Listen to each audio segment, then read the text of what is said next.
इससे मुक्ति मिलनी चाहिए थी कि नहीं मिलनी चाहिए थी? वहां शांति का वातावरण चाहिए था कि नहीं चाहिए था? मार्बल लेकर जो ये बड़े बड़े ट्रक मंदिर के सामने से गुजरते हैं, इनके लिए अलग रास्ता होना चाहिए था कि नहीं होना चाहिए था? आज नई रेल लाइन और बाईपास के रूप में हम सभी की एक कामना पूरी कर रहे हैं। भाइयों और बहनों, आज मैं आपको एक हैरानी की बात बताऊंगा। आप सबको ये जानकर के बड़ा आश्चर्य होगा कि आज जिस तारंगा हिल, अंबाजी, आबू रोड, महसाना, ये जो रेल लाइन का शिलान्यास हुआ है ना, देश जब गुलाम था, अंग्रेज जब राज करते थे, अंग्रेजों के जमाने में ये रेल लाइन बनाने का फैसला अंग्रेजों ने 1930 में किया था। यानी करीब करीब 100 साल पहले फाइलें पड़ी हैं। इसकी परिकल्पना अंग्रेजों के जमाने में हुई थी। यानी इस क्षेत्र में रेल लाइन की कितनी अहमियत थी, रेल लाइन की जरूरत कितनी थी, ये 100 साल पहचाना गया। लेकिन साथियों, शायद ये काम भी परमात्मा ने, मां अंबा ने मुझे ही करने के लिए कहा होगा।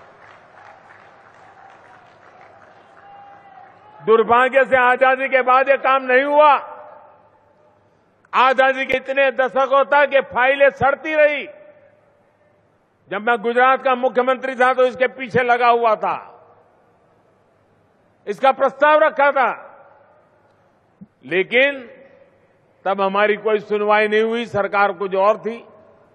ये हमारा सौभाग्य है कि आज जब देश आजादी के 75 साल पूरे कर रहा है, तब हमारी डबल इंजन की सरकार को इसे माता के चरणों में समर्पित करने का अवसर दे दिया है।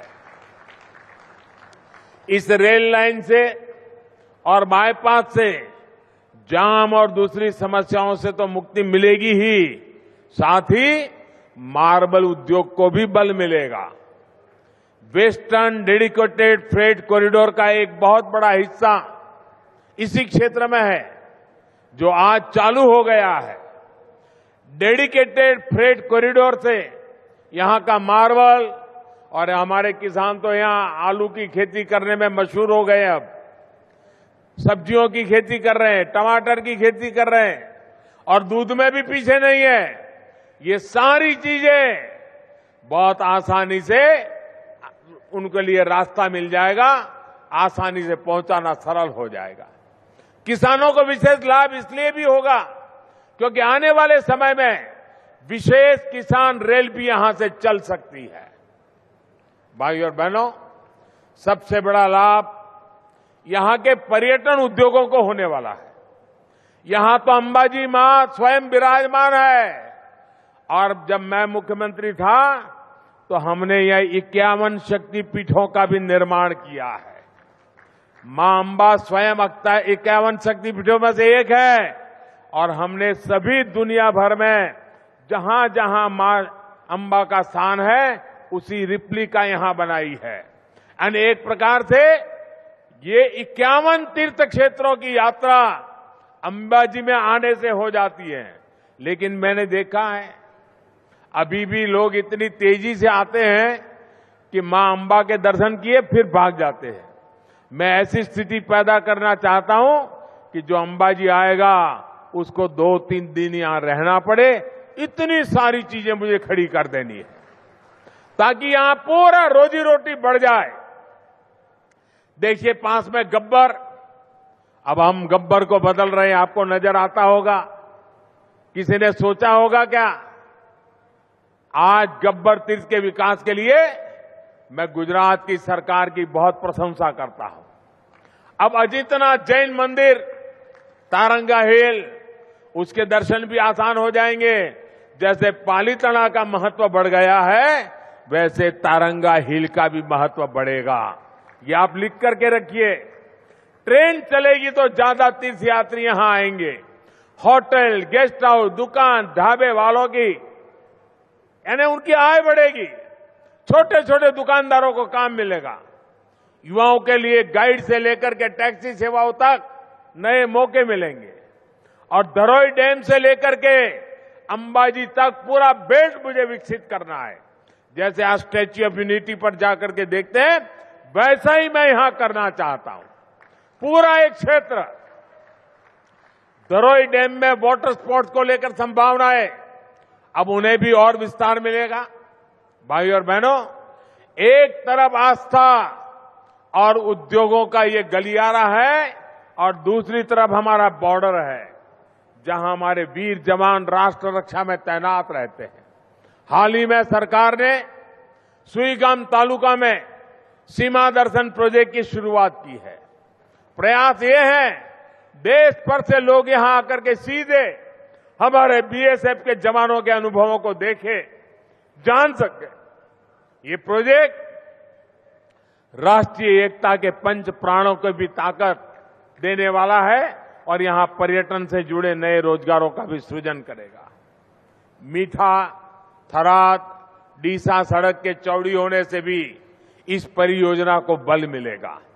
डीसा में एयरफोर्स स्टेशन में रनवे और दूसरा इंफ्रास्ट्रक्चर बनने से हमारी वायुसेना की ताकत भी इस क्षेत्र में बढ़ने वाली है।